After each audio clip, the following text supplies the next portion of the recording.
মৰমৰ ছাত্ৰ ছাত্ৰীসকল, আজি মই তোমালোকক নৱম শ্ৰেণীৰ ইংৰাজী কিতাপ বিহিত 2 নম্বৰ পাঠ the sound of music part 2 the shehnai of Bismillah Khan পাঠটি আলোচনা কৰিম। এই পাঠটি যথেষ্ট দীঘল, গতিকে এটা ভিডিঅ'ত এই পাঠটো আমি শেষ কৰিব নোৱাৰো। সেয়েহে মই ভাবিছোঁ 2টা বা 3টা ভিডিঅ' বনাই তোমালোকৰ মাজলৈ মই আগবঢ়াম।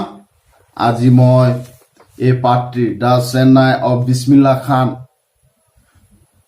1ৰ পৰা 4 নম্বৰ পেগাপ ইংৰাজীৰ লগতে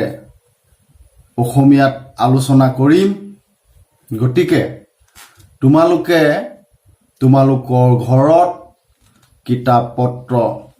কাগজ কলম উলিয়াই ভালদৰে জানিবলৈ চেষ্টা কৰিবা। এই পাঠটোত বাদ্যযন্ত্ৰ পুংগীৰ কথা কোৱা হৈছে। পুংগী আগতে কি আছিলে, ঔৰংজেবে কিয় বন্ধ কৰি দিছিলে, আকৌ কোনে কি বুলি ভাবি সেই বস্তুটোকে নতুনত্ব দি এতিয়া কেনেকৈ ইয়াক প্ৰচাৰ প্ৰসাৰ কৰিলে, এই পাঠটোত এই কথাখিনি আলোচনা কৰিছে। গতিকে মই প্ৰথম প্ৰেগাপ আলোচনা কৰিবলৈ ওলাইছোঁ। Emperor Aurangzeb banned the playing of musical instrument called pungi in the royal residence for it had a still unpleasant sound. Emperor Aurangzeb, সম্ৰাট ঔৰংজেবে banned the playing, বন্ধ কৰিছিল। বেন মানে বন্ধ কৰি দিয়া। কি কৰিছিল? বন্ধ কৰিছিল। কেলে? Playing of A musical instrument, বাদ্যযন্ত্ৰ বজোৱাটো বন্ধ কৰাই দিছিল। কল পুংগী, পুংগী নামৰ বাদ্যযন্ত্ৰটো বজোৱাটো বন্ধ কৰি দিছিল। কোনে? সম্ৰাট ঔৰংজেবে। ক'ত? In the royal residence for it had a shrill unpleasant sound. Royal resident মানে ৰাজপ্ৰসাদত, ৰাজপ্ৰসাদত পুংগী বজোৱাটো বন্ধ কৰি দিছিল। কিয়? It had a shrill unpleasant sound. Shrill মানে টিং টিঙীয়া, ককৰ মাতটো শুনিলেই মানে মূৰ কামুৰি উঠা। আনপ্লিজেণ্ট চাউণ্ড, সেই টিং টিঙীয়া মাতৰ কাৰণে ঔৰংজেবে ৰাজপ্ৰসাদত পুংগী নামৰ যিটো বাদ্যযন্ত্ৰ, সেই বাদ্যযন্ত্ৰ বজোৱাটো বন্ধ কৰি দিছিল। Pungi became the generic name for reeded noise maker. আৰু পুংগী, এতিয়া পুংগী নাম শুনিলেই কি লাগে? যে এটা হুলস্থুলীয়া বাদ্যযন্ত্ৰ তেনেকুৱা। সেইটোৱে কৈছে যে জেনেৰিক নেম, এটা সামগ্ৰিকভাৱে কোনোবা এটা গোষ্ঠীয়ে দিয়া নাম। ইয়াত ৱৰ্ড মিনিঙত দিছে a name given to a class or group as a whole. সামগ্ৰিকভাৱে এটা গোষ্ঠীয়ে, এটা শ্ৰেণীয়ে দিয়া এটা নাম। কি? যে এইটো পুংগী মানে হুলস্থুলীয়া বাদ্য, এইটো শুনিব নোৱাৰি। এই বাদ্যটো কি কৰিব নোৱাৰি? শুনিব নোৱাৰি। এটা তেনেকুৱা এটা কি হৈ গৈছিল? ধাৰণা হৈ গৈছিল। ফিউ হেড থট, কোনেও ভবা নাছিল। ফিউ মানে নাছিল। Few a few da few, few মানে নাছিল, নিগেটিভ চেন্সত নাই, নাছিল। ফিউ হেড থট, কোনেও ভবা নাছিল। কি বুলি? That it would one day be revive, আকৌ যে এইটো উজ্জীৱন হ'ব। ৰিভাইভ মানে উজ্জীৱিত হ'ব। আকৌ যে এদিন আহিব, আকৌ যে এদিন সি বাজিব, সেই কথাটো কিন্তু কোনেও ভবা নাছিল। A barber of a family of professional musicians. কি কৈছে? বাৰবাৰ, বাৰবাৰ মানে নাপিত। নাপিত কাক কয়? যি আমাৰ চুলি দাড়ি কাটে, সেই নাপিত। সেই নাপিতে কি কৰিলে এই বাৰ্বাৰ অব এ ফেমিলি এটা নাপিতৰ এটা মানে এজন নাপিতে এটা প্ৰফেচনেল মিউজিচিয়ান সংগীতৰ লগত জড়িত থকা এটা পৰিয়ালৰ এজন নাপিতে এইটো কি কৰিলে who had access to the royal place যিজনে কলৈ গৈ আছিল ৰাজপ্ৰসাদলৈ আজা কৰি আছিল ৰয়েল প্লেচ মানে ৰাজপ্ৰসাদ এসএস মানে আজা কৰিব পৰা যিটো অথৰিটি সেই অথৰিটিটো কাৰ আছে এজন নাপিতৰ আছিল decide to improve the tonal quality of পুংগীৰ যিটো টনেল কোৱালিটি সুৰৰ গুণ সেই গুণটো কি কৰিব উন্নত কৰিব ইমপ্ৰুভ উন্নতি কৰিবলৈ কি কৰিলে ডিসাইড কৰিলে সিদ্ধান্ত কৰিলে যে পুংগীটোনো কিয় বেয়া হৈছে কিয়নো তাৰ সাউণ্ডটো বেয়া গতিকে সেই সাউণ্ডটো উন্নতি কৰিবৰ কাৰণে হি সিদ্ধান্ত কৰিলে যে মই পুংগীটো উন্নতি কৰিম এই পুংগীটো মই যি মানুহে বেয়া পাইছে সেইখিনি মানুহক মই ভাল পোৱা কৰি দিম এনেকুৱা এটা সুৰ উলিয়াম he chose a pipe with a natural hollow stem that was longer and broader than the pungi কি কৈছে যে he chose a pipe হি এটা পাইপ লৈছিল পাইপ যিকোনো আমাৰ বাহি চাহি বনাবলৈ কি লাগে বাহি চাহি বনাবলৈ পাইপ লাগে না লাগে সেই পাইপ নি ললে পাইপ লৈ কি কৰিলে নেচাৰেল হল ষ্টেম মানে ডাল হলো মানে ফুপুলা হেৰি এটা ললে পাইপ এটা ললে আৰু কি কৰিলে that was longer than broader যিটো দীঘল আছিল আৰু বহল আছিল কাটকে then the পুংগীতকৈ বহল আৰু দীঘল ফুপুলা নেচাৰেল এটা ডাল ললে পাইপ ললে and made 7 holes on the body of the pipe আৰু পাইপ ডালত হাতটা কি বনালে হোল মানে ফুটা কি বনালে ফুটা বনালে বিন্ধা বনালে এই বাহি বনালে আমাৰ বিন্ধাত ফুটা দিও নিদো ইটো আঙুলি দবাই ইটো তেতিয়াহে আমাৰ হুৰটো ওলাব হয় নহয় তেনেকুৱা হুৰ ওলাবৰ কাৰণে কি কৰিলে হাতটা পাইপডালত ফুটা দিলে when he played on it যেতিয়া তেওঁ এটো বজাইছিল closing and opening some of holes কিছুমান ফুটা খুলি কিছুমান some কি কৈছে যে some of these holes এই কিছুমান ফুটা opening খুলিছিল and closing বন্ধ কৰিছিল soft and melodious sounds were soft মানে কোমল melodious মানে ভাল লগা শুনি ভাল লগা কোমল আৰু শুনি ভাল লগা সাউন্ড কি হৈছিল were produced উৎপন্ন হৈছিল ওলাইছিল he played on the instrument তেওঁ ইনস্ট্ৰুমেন্টটো বজাইছিল ক'ত বজাইছিল before royalty and everyone was impressed ক'ত বনাইছিল ৰাজপ্ৰসাদত বজাইছিল royalty আৰু কি হৈছিল and everyone was impressed আৰু প্ৰত্যেককে কি হৈ গৈছিল ইমপ্ৰেছ মানে মনত হাস বহুৱা প্ৰত্যেকৰে মনত কি হৈ গৈছিল হাস বহুৱাই দিছিল মানে ইমান ধুনিয়া বজাই দিলে ইমান ধুনিয়া সুৰ ওলাই গ'ল the instrument so different হেকানে ইনস্ট্ৰুমেন্টটো এই হজুলিটো ইনস্ট্ৰুমেন্ট মানে বাদ্যযন্ত্ৰটো কি বেলেগ পৃথক ডিফাৰেন্স মানে পৃথক কৰ পৰা from the পুংগীৰ পৰা পৃথক had to be given a new name আৰু এটা পৃথক যেতিয়া তাত এটা কি লিব লাগিব এতিয়া নতুন নাম দিয়াটো কি হৈ গ'ল প্ৰয়োজন হ'ল নতুন নাম এটা দিব লাগিব as the story goes গল্পটোৰ কাহিনী মতে এই গল্পটোৰ কাহিনী মতে since it was the first played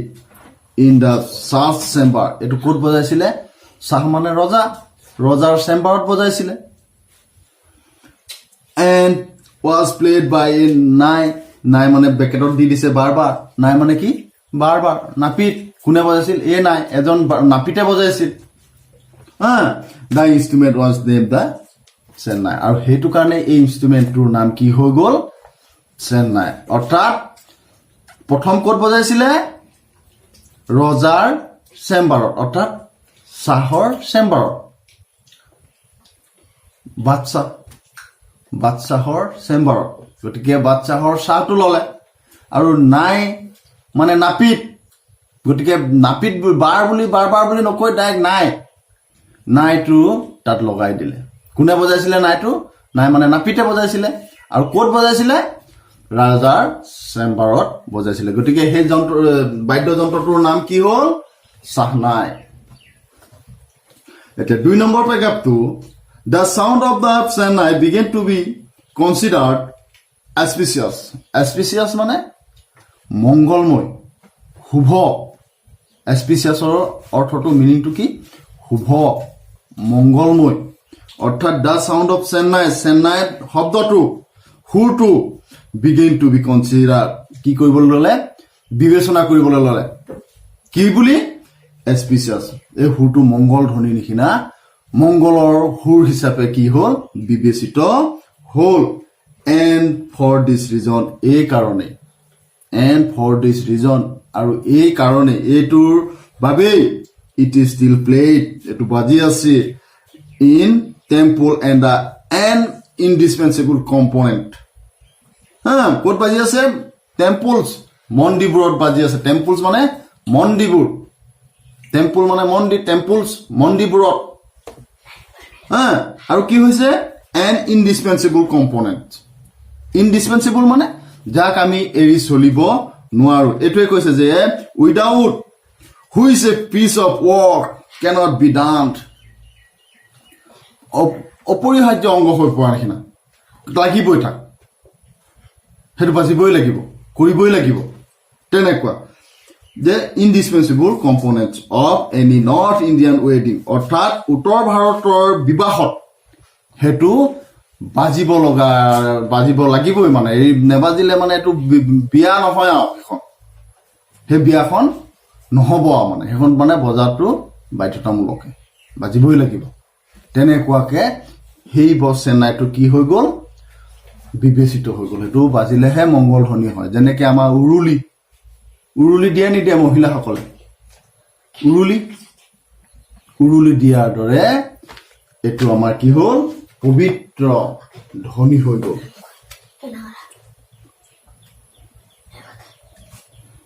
in the past অতীতত the Sahnai was part of the Nawbat or traditional ensemble of 9 instruments found at royal courts in the past মানে অতীতত the Sahnai was part Sahnai to কি আছিল অংশ আছিল কিহৰ of the Nawbat মানে or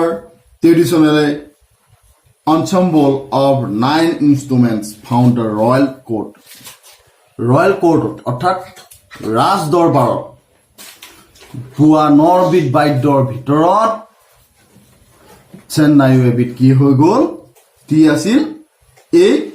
তাৰে এবিধ কি আছিল 9 বিধ বাদ্যৰ এবিধ বাদ্য আছে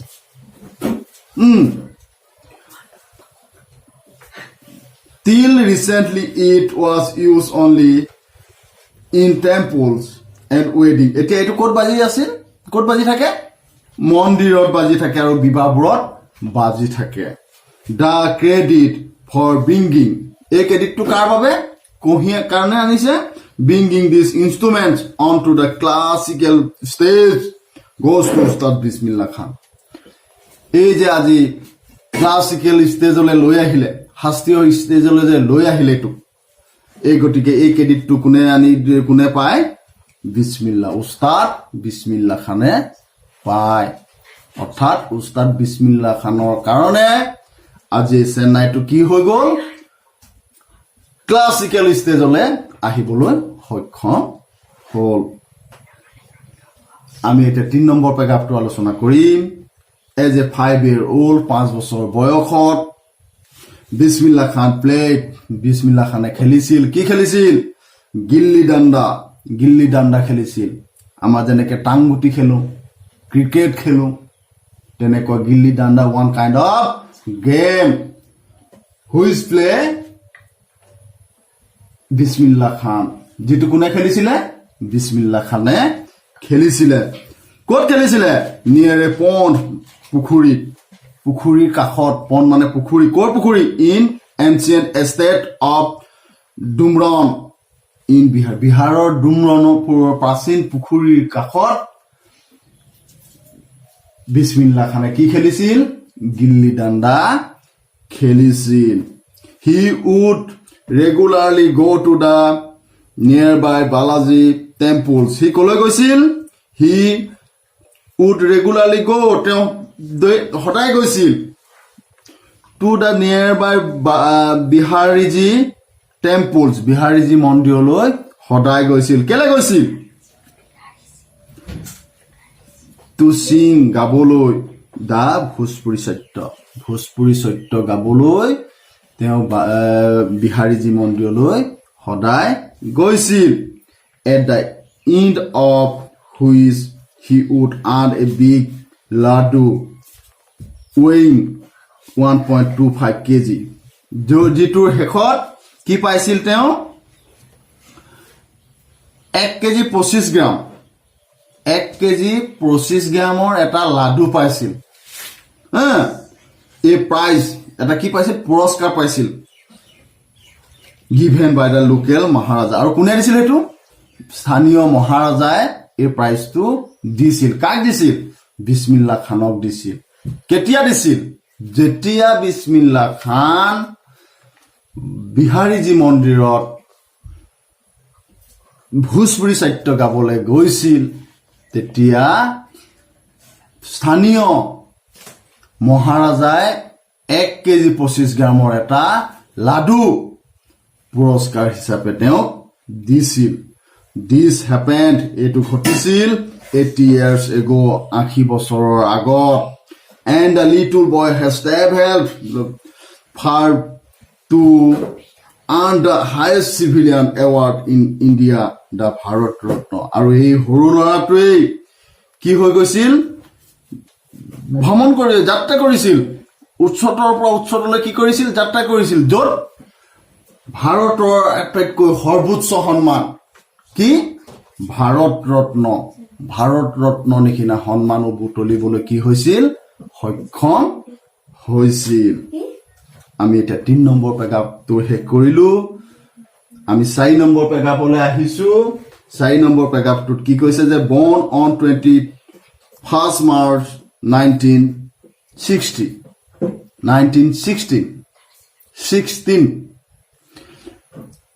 মাৰ্চৰ 1916 চনৰ মাৰ্চৰ 21 তাৰিখে Bismillah belonged to a well-known family of musicians from Bihar. বিহাৰৰ জনাজাত এটা সংগীতজ্ঞ পৰিয়ালত কি হৈছিল বন হৈছিল বন মানে জন্ম হৈছিল কিমান চনত 1916 চনত 1916 কিমানত 21st মাৰ্চ 21 মাৰ্চত ক'ত জন্ম হৈছিল এটা well known family of musicians সংগীতৰ জনাজাত পৰিয়াল এটা বিছমিল্লাহ খান জন্ম হৈছিল his grandfather তেওঁৰ ককাক grandfather মানে তেওঁৰ ককাক grandfather his grandfather তেওঁৰ ককাক ৰাসুল বাক্স খান তেওঁৰ ককাকৰ নামটো কি ৰাসুল বাক্স খান was the Chennai Nawaz কি আছিল Chennai Nawaz আছিল of Bhojpuri King's Court Bhojpuri ৰাজ দৰবাৰৰ নৱাজ আছিল চেন্নাইৰ বাদক আছিল নৱাজ আছিল his father তেওঁৰ দেউতাক কোন পয়গম্বৰ বাক্স and other paternal ancestor আৰু তেওঁৰ মানে দেউতাকৰ পূৰ্বপুৰুষসকল এনসেস্টৰ মানে উত্তৰাধিকাৰীসকল কি আছিল were also great Chennai players কি আছিল ভাল গ্ৰেট মানে মহান ইনেতেটো ভাল চেন্নাই বাদক আছিল প্লেয়াৰ্স বাদক আছিল মোৰ ছাত্ৰ ছাত্ৰীসকল আমি আজি ইমানতে এ দ্য সাউন্ড অফ মিউজিকৰ দ্য চেন্নাই অফ বিছমিল্লাহ খান পাঠটি সামৰিছো আৰু ইয়াত হ'বলগীয়া প্ৰশ্ন তোমালোকৰ পেজ নম্বৰ 26ত তিনটালৈকে 3 নম্বৰলৈকে হ'ব পাৰে ইয়াত প্ৰথমটো কৈছে হোৱাই ডিড ঔৰংজেব বেণ্ড কিয় ঔৰংজেবে বেণ্ড কৰিছিল দ্য প্লেইং অফ দ্য পুংগি বজোৱাটো কিয় বন্ধ কৰি দিছিল উত্তৰটো কৰিবা বা নহ'লে কমেণ্ট বক্সত মোলৈ লিখি দিবা how is a shehnai difference from pungi কিয় কেনেকৈ পুংগিৰ পৰা চেন্নাইটো পৃথক সেইটোতো আমি পাইছোৱেই আৰু 3 নম্বৰ কুৱেশ্যনটো কি কৈছে where was the Chennai played ক'ত চেন্নাই বজাইছিল ট্ৰেডিশ্যনেলি পৰম্পৰাগতভাৱে হাউ ডিড বিছমিল্লা খান চেঞ্জ কেনেকৈ বিছমিল্লা খানে পৰিৱৰ্তন কৰিছিল বেলেগ কৰিছিল চেঞ্জ দিছ এইটো বেলেগ কৰিছিল এই তিনিটা প্ৰশ্ন তোমালোকে কৰিবা ভিডিঅ'টো কেনে পালা জনাবা যদি ভাল পোৱা লাইক কৰিবা আৰু কমেণ্ট কৰিবা পাৰিলে শ্বেয়াৰ কৰিবা গুড বাই